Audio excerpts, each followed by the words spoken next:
mean, I think we have to acknowledge that it's going to happen.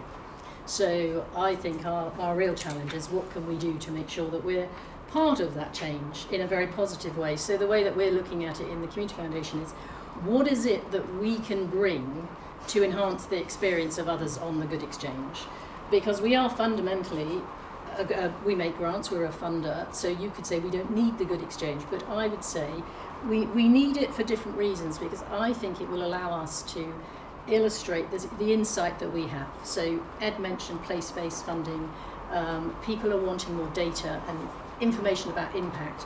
Now, the team, because we like data, we can produce fantastic reports around where to target funding in Oxfordshire, so which towns are the most in need for particular problems. Now, if we actually worked with other funders on the Good Exchange in a sort of collaborative way to say, we're going to be running this scheme, do other people want to join us, bring their money, pool with us?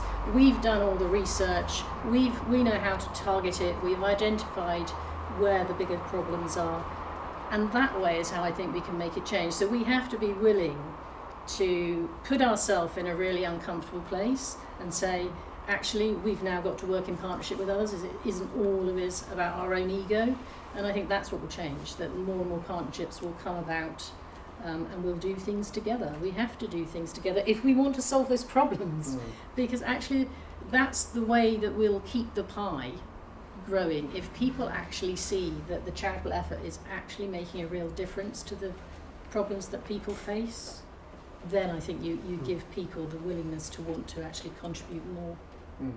I think that James, a final comment. I was going to say, I think that collaboration point is one of the main drivers, I think, that would lead to change, because I think it's also where you get a greater challenge to the cultures and the ways of working that can often be the barriers to how they work. And we have the benefit of having that cross-sector network of members. That means that when we come up with some issues in some places, so massive issue with the diversity of the people in leadership roles within the trusts and foundations sector, less of an issue in leadership roles within local authorities, because there's a greater degree of democratic and community accountability for the decision making that happens there. Are there opportunities to bring the learning from each sector, because there's things that both sectors do well, and share that more to challenge some of the cultures and behaviours that I think can act as barriers to change and develop. And I think collaboration also helps drive that culture and behaviour change.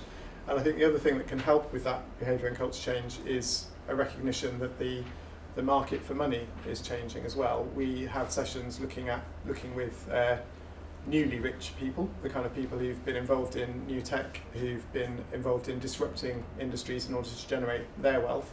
And when they come to look at how they're going to give their money away, they're not necessarily attracted to the traditional model of a trust or foundation that would hold their money and would have a trustee board and would dispense it. They want very quick actions. They want things to happen as fast as it happened in the way they disrupted the businesses that they operated in, and they want to get money out of the door.